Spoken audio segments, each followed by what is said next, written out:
अगर मैं आपसे पूछूं कि आम आदमी पार्टी की सरकार में, दिल्ली सरकार में आपको महीने का कितना खर्चा बच जाता है, कितने पैसे बचा लेते हैं आप, क्या बोलेंगे? मेरे को तो लगता है अप्रॉक्सीमेटली मैं 20,000 से ऊपर बचा लेता हूँ। जैसे कि मैं आपको बताना चाहूँगा, मेरी 3 बच्चियाँ हैं, जॉब करती हैं, बस पे ट्रैवल करती हैं। आज की डेट में कैसे भी आप ट्रैवल करके कहीं जॉब पे जाओ या स्कूल पढ़ने जाओ या कॉलेज पढ़ने जाओ तो 150 से 200 रुपये महीने पर डे का खर्चा आता है। तो मैं तो समझता हूँ कि मेरा बच्चा अगर 200 रुपये उसको इस चीज़ के बच रहे हैं तो 6,000 रुपये एक बच्चा मेरा बचा रहा है, तो 3 बच्चों के तो 18,000 तो मुझे यही बच रहे हैं।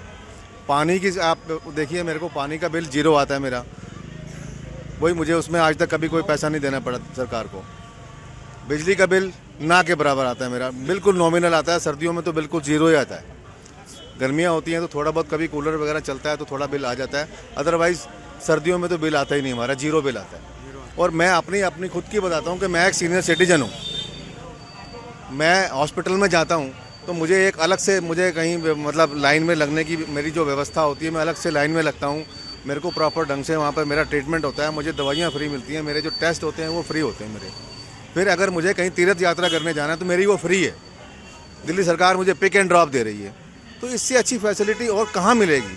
अगर आपसे वहीं पूछूं, आपको महीने का इतना खर्चा दिल्ली में लाभ हो जाता है, इतना बचा लेते हैं आप दिल्ली में, आप कहीं दूसरे स्टेट में होते तो क्या आप इतना बचा पाते? बिल्कुल भी नहीं बचा पाते, बल्कि हमें तो लगता है कि हमारी जेब ही खाली हो जाती है। मैं तो कई बार अपने, जैसे हमारे रिश्तेदार वगैरह कहीं बाहर रहते हैं तो मैं तो उनको कई बार फ़ोन पे बात हो रही होती है, उनको बताते हैं हम लोग ये कि भैया आप लोग देखो कि हम कितना लोग यहाँ बचा के दे रहे हैं। हमारे मुख्यमंत्री हमारे को मतलब कितनी फैसिलिटी, कितनी सुविधाएँ हमको यहाँ दी जा रही हैं।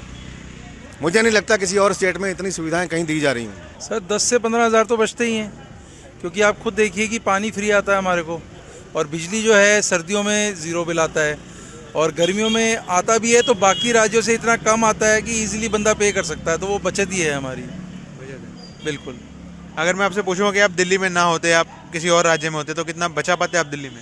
सर पूरे इंडिया में ही लगा लो ना, कि जैसे यहाँ पे अरविंद केजरीवाल जी ने जैसे बिजली फ्री की हुई है आम आदमी पार्टी वालों ने, तो उस हिसाब से आप लगाओगे तो बाकी राज्यों में देख लो आप कितनी, उनका तो जो पर यूनिट का जो रेट है वो भी बहुत ज़्यादा है। यहाँ पे आप देख लो ना, 400 यूनिट्स जो है उसमें 50% हमें ऑफ मिल जाता है, तो वो एक बहुत बड़ी हमारी जो है बचत है। दिल्ली सरकार आने के बाद हमारा जीवन स्तर बहुत ही थोड़ा सा पहले डाउन में था, तो अब अच्छे लेवल पे आ गया, क्योंकि हमारों को लगभग 20,000 के करीब महीने की बचत हो जाती है। ऐसा है, पहले दवाइयों के लिए डॉक्टरों के पास जाते थे तो 1,000 रुपये कम से कम एक फीस लेते थे डॉक्टर साहब। अब हमें मोहल्ला क्लिनिक में या किसी भी सरकारी हॉस्पिटल में जाते हैं, हमारा इलाज बिल्कुल फ्री होता है, तो हमें वो डॉक्टर के वो पैसे बचे हमारे। और हमारे बच्चे पहले प्राइवेट स्कूलों में पढ़ा करते थे, तो उसमें भी फीस आपको पता ही है 3-4-5 हज़ार के करीब होती है। अब वो वहाँ से निकाल के हमने बच्चे अपने सरकारी स्कूलों में डाल दिए, तो उसके वो 5,000 वो हमारे स्कूल के बच्चे के बचे। इसी प्रकार हमारा बिजली का बिल, पानी का बिल, और महिला को जो अब नई योजना है जिसमें महिला को 2100 रुपये मिलेंगे। हमारे परिवार में जैसे 2 महिलाएं हैं तो उनके मिलाएंगे तो 4200 रुपये ये हो गए। इसी प्रकार गिनती करते चले जाएंगे तो लगभग 20 हज़ार के आसपास ही पहुंचते हैं। अगर मैं आपसे बात करूं, आप दिल्ली में अगर नहीं होते, किसी और राज्य में रहते, क्या आपको इतना फ़ायदा होता? बिल्कुल नहीं होता। मैं कम से कम ये कहूँगा कि 20 से 25 हज़ार रुपये का लाभ होता है, और लाभ ऐसा नहीं कि किसी एक व्यक्ति विशेष के लिए होता है, ये पूरी दिल्ली के लिए, जनता के लिए, सारों के लिए उनका ये विशेष फ़ायदा है। मैं आपको बड़े छोटे से जो न्यूट्रल फैमिलीज़ हैं उनका बिजली का बिल कभी आ ही नहीं सकता, और ना ही आता है। मेरा खुद का 0 आता है, अगर आप कहेंगे तो मैं आपको फ़ोटो भी भेज सकता हूँ। पानी का बिल नहीं आ सकता जितनी दिल्ली सरकार ने। और मैं सबसे बड़ी बात कहता हूँ जी, 8-8, 9-9 घंटे का कट लगता था।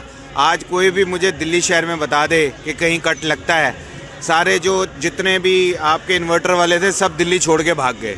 कारण सिर्फ यही था कि भाई यहाँ पे बिजली जाती नहीं। अगर कोई चेंज ओवर करने के वक्त को भी गई तो मैंने अभी तक 3 मिनट की देखी है पिछले 10 साल में, और कोई मेजर फॉल्ट हो गया तो उसका कुछ कह नहीं सकते। यात्राएं मुफ्त हैं, आपकी यात्रा जितनी भी महिलाएं हैं वो मुफ्त यात्रा करती हैं। लेकिन आप ये सोचिए, अगर महिला मुफ्त कर रही है तो घर में कुछ ना कुछ बचत हो रही है। मैं आपको बताता हूँ, मुफ्त शिक्षा है। शिक्षा मुफ्त होने से आपका ये भी है कि जो शिक्षा का स्तर है वो बढ़ता जा रहा है।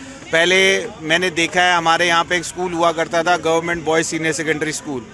वहाँ पे बच्चे बदमाशी करते थे, बच्चे तो नहीं, हम तो वो बदमाशी कहेंगे जो वहाँ रहते थे। आज वहाँ नई बिल्डिंग हो गई है, वहाँ पे आज एक नया ब्लॉक बनाया गया है जिसमें 12th स्टैंडर्ड में साइंस इंट्रोड्यूस की गई है, which is a commendable job.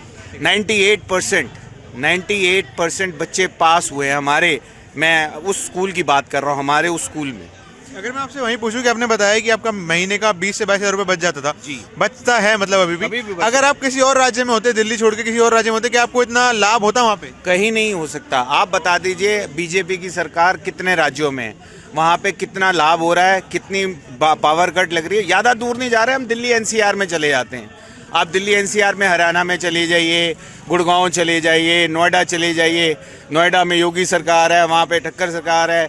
ये जितने भी हैं, आप इनमें जाके एक बारी देखिए कि क्या हालत है, स्थिति क्या है वहाँ पे। जो जिस नाम से हमें धोखा दिया जा रहा है, यूपी के किसी भी स्कूल में चलिए, आज चलिए, बिना किसी से बात किए आप जाएंगे, आपको पता चलेगा वहाँ पे क्या स्तर है शिक्षा का। टीचर को भी पढ़ना नहीं आता। जहाँ पे शिक्षा भर्ती में सब सिफारिश हो रही है, यहाँ पे ऐसा कुछ नहीं है।